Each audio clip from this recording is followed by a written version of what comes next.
Til gitteren kom. Det var det engang. Ja. Det var en... Hvad siger I til, drenge? Ja, det er fedt. Det er fedt, ikke? Det er dejligt, det er køligt herinde i skyggen. Satan, Lige til hold til. Hvad siger Kent? Er du glad for, at du kom med? meget glad. God start her med udsigt ned over Interlaken. Jeg er også helt glad af det her. Fuldstændig. I spilsup.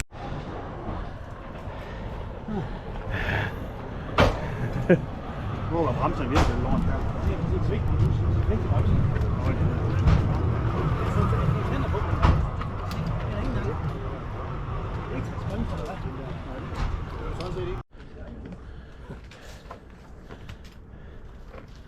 Så kommer jeg bare ind foran, sorry. Ja, der er Eiger. Har vi Eiger? Yes. Den der grad også. Der. Der er Eiger. Lige der. Cool.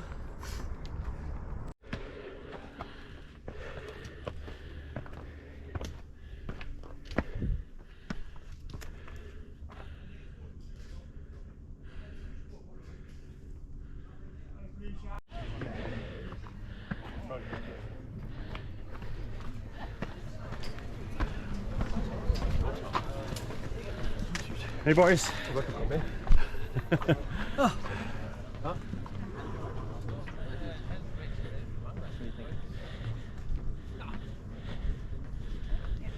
Halløj. Så I kø her? Ja, ja. Der er lige nogle turister, der lige skal være med her.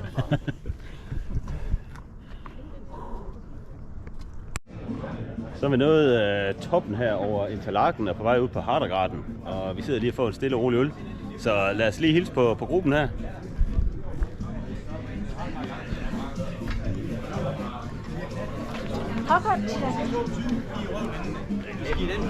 Altså, nyder I øllen? Ja, helt. Er det til at klare? Ja, det er så godt. Der var det. Der var det heller ikke. Det er Der var det ikke. Der stod mig. Det var jeg ikke med det. Det var jeg med. Skål, Claus. Og så lykke med den fest i går. Der har været to dårlige dage, eller to. Det kunne det godt være. Der var sten dage med dårligt vejr. Og Søren, hvis du vil have en stol, så må du godt tage en sip af min øl. Nej, tak. Er det rigtigt? Det er jo ikke optimalt. Kom, så tager jeg skål. Hey, det kan en bøs til Claus. Skål. Ja. Vi skal lige have en fra Claus, skal vi ikke det? Dejlig chokolade og kager til. Tak. Nok en lille Ja, men det har jeg. Det kommer i huset.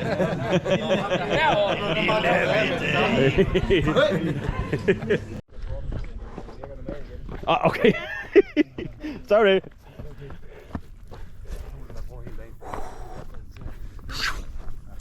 Ja, det gør den, men du får slet ikke hygge den med.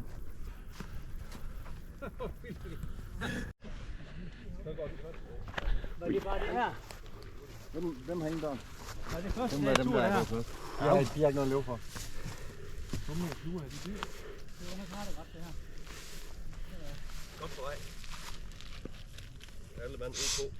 Giver bare gas, BS.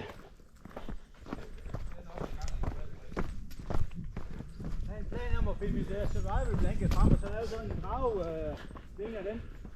Så for at kaste mig ud.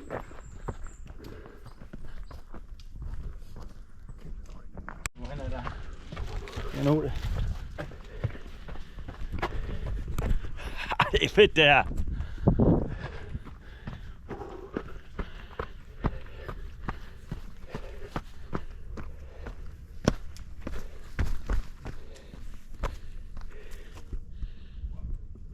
Det fleste derovre er lige bare sand. Hvad fanden sker der derovre?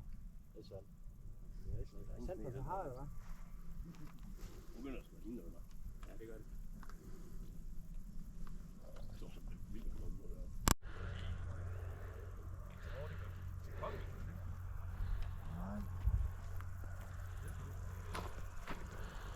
Så skal vi bare derop. Lige der. Ja. Det går nok fantastisk.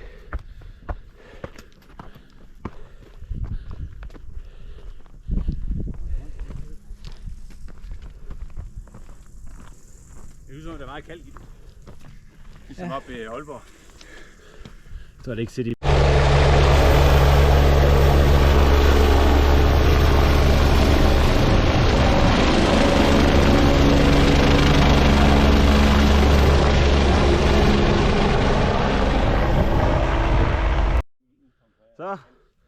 Så Så kommer den store bestigning. Ja. Vi skal bare deroppe af og ind heroppe. Lige der. Og deroppe så springer vi på hovedet derned. Not.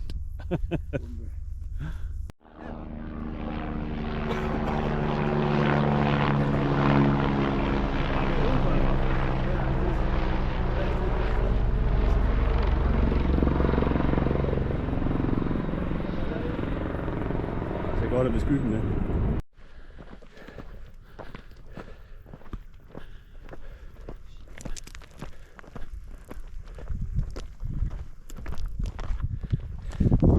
Igen, det ser her godt ud det her. Altså det ligner så vi bare står for sådan en, går på sådan en knivsæ her. Det må være endnu op på toppen. Ja.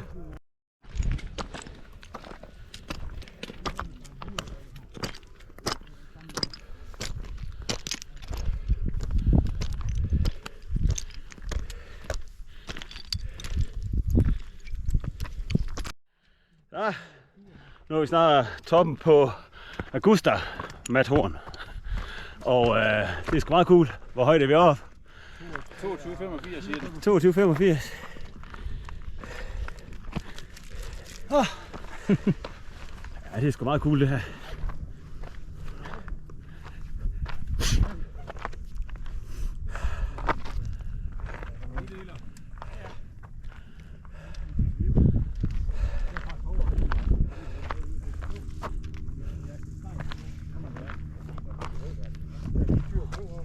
Ja, for helvede de dyr der.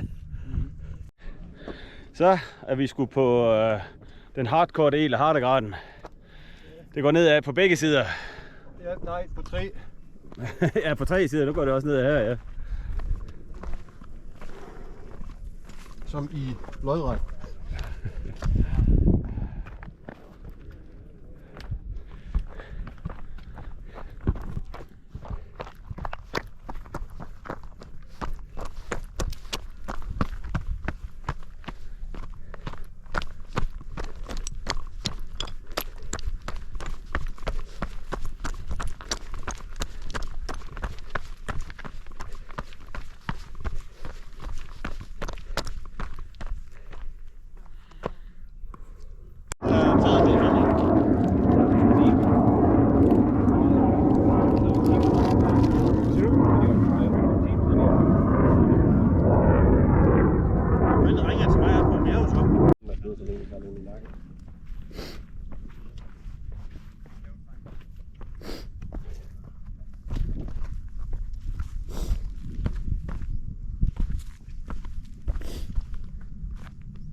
Gå, BS.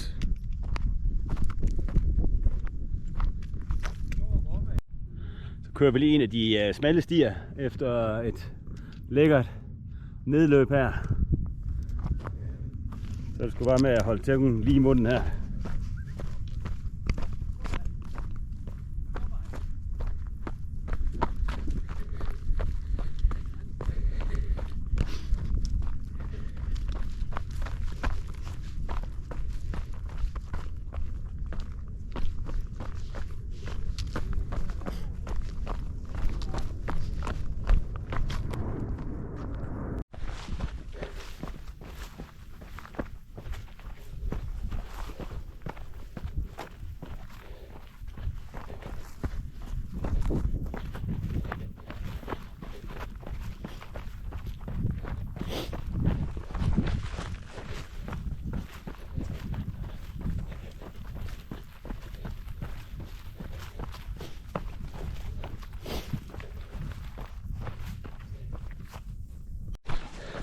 Så er vi sgu vej fra 2000 meter ned til 500. Snart gået, hvad er vi gået ned i højdemeter? Vi har gået... Vi er i hvert fald omkring 1000 højdemeter ned. Vi mangler 300 eller sådan noget, så benene de er totalt gel. Hvad siger du det? Jamen det er den hårdeste, det sværeste nødt, man kan prøve. Det er slet ingen tvivl. Jeg synes også, man kan se det på folks ben og på kritik her. Helt på sammen. Hvad siger I til deroppe? Er det godt? Det er super. Nej. Der er ikke mere nu. Der er udsolgt. Jeg vil ikke mere. Er det totalt gelében? Ja. Sagde de der. Nå, Vi skal have kold øl nu. Ja, det skal vi fandme. Det er helt vanvittigt. Det er det eneste, vores ben de har brug for. Kold øl. Vi har brug for. Så er vi sgu i bunden. 20 km, 21 km, 30 grader. Vildeste nedløb ever. Så, men saved by the beer. Hvad siger du til, Allan? Jamen, jeg er krøllet helt sammen. Du er færdig. Jeg er færdig. Det er godt nok den hårdeste første dag, vi nogensinde har haft. Og Ja, det går lidt nas i benene. Ja, jeg synes, jeg har forberedt mig godt, men det her var jeg ikke forberedt på. Hvad siger du derovre? Pisse godt. Ja, det var godt, ikke? Det var a walk in the park. Nej. Ikke helt, men det var mega fedt. Fedt. Så nu er vi bare tilbage til at finde, hvor vi skal bo, og så vil vi have noget rosévin og bare hygge max.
Ja, og der er ikke meget tilbage i den gletsjer.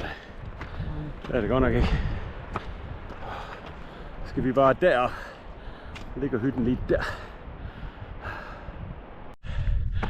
Fuck, det er en af de hårde, den her. Lige ned 2700. Går efter de 28. Som der ligger. Lige der. Lille hytte der. Så 10 minutter, så er vi der. Det er fedt.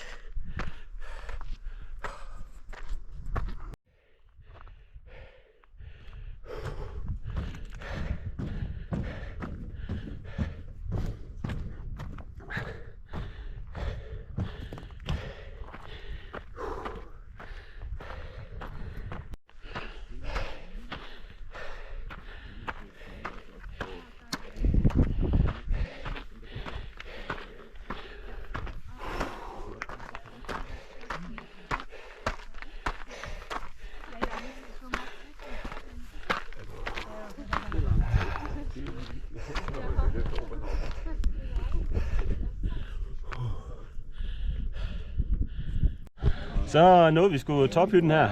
2800. Det er sgu dejligt. Så er bare ned igen. Hvad siger I til, gutter? Og så, ej, og der er fødselsdagskage til Allan. Det er begge to. Satan. Lykke fødselsdagen. Tak.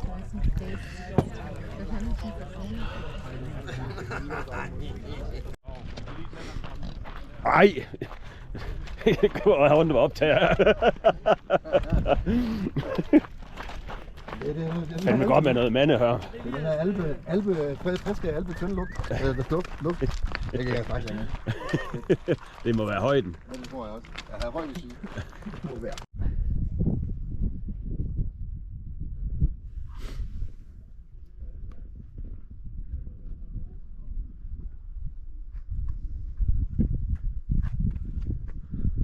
Det er så okay. 3, 2, 1, go!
bilerne.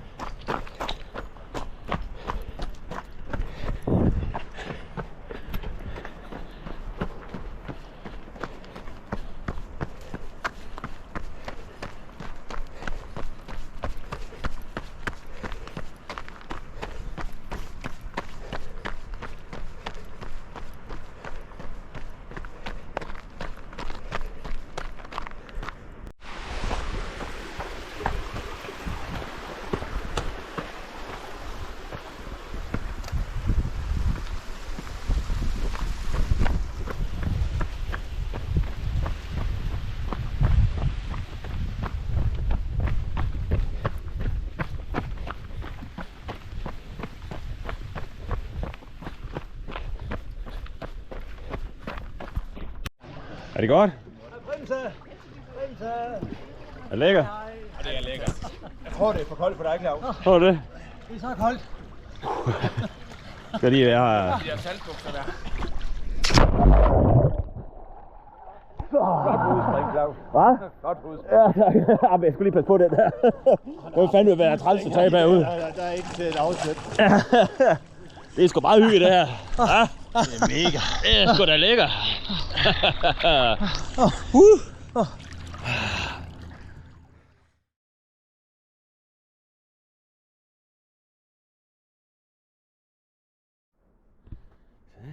Hej.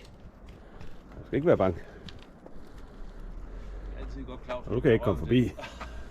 Må jeg komme forbi her? Tak. Du må aldrig gå bag det, så der er ikke sådan noget.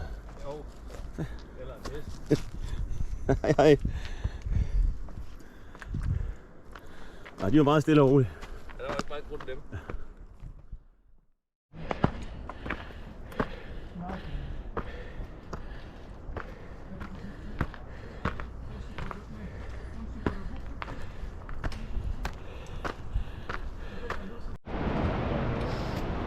Så vi skulle an der Brücke, ja? Syltegang.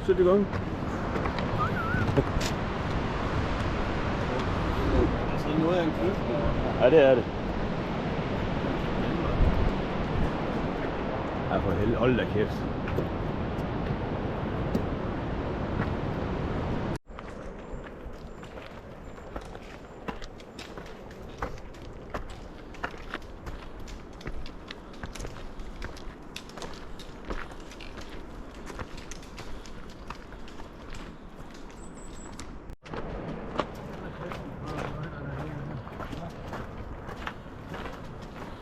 Det er Stairways to Heaven. Der kommer sgu lige en paraglider.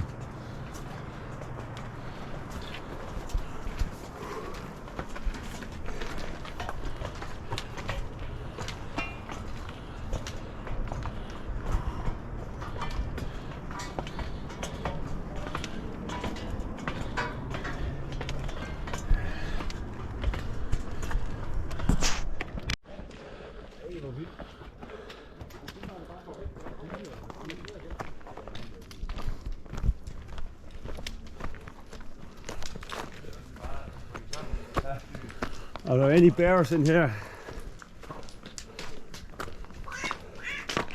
På initiativ af Forbundet for Traksiske Bjergvandrere. Er det korrekt, Markus? Ja, Markus. På initiativ fra Forbundet for Traksiske.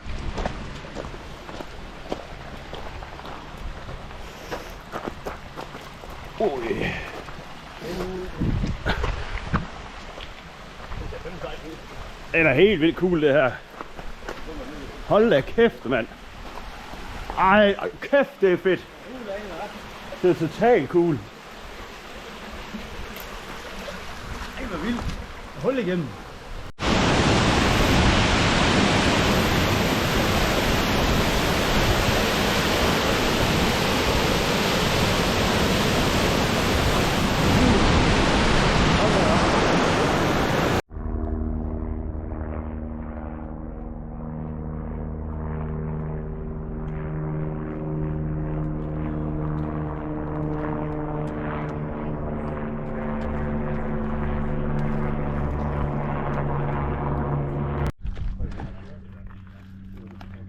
Det der, det ser bare ud som om det var sådan en lille vej deroppe.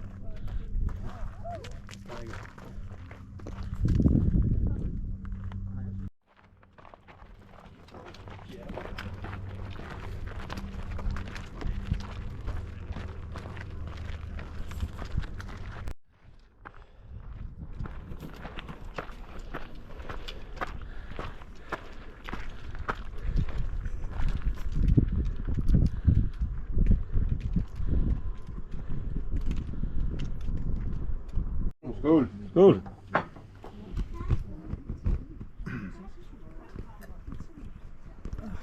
Claus er et sjovt. Det er nice. Så skal vi ned af. Det bliver dejligt. Er du klar? Jeg er klar til at tage en lift. Med hen.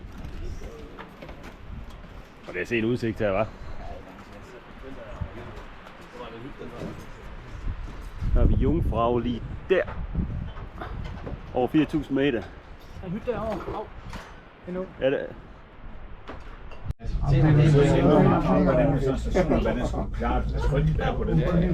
Det er dansk, når det er bedst, ikke? Når sådan vejer, den vejer. Det lyder fuldstændig ens. Ja, men det staves bare ikke ens.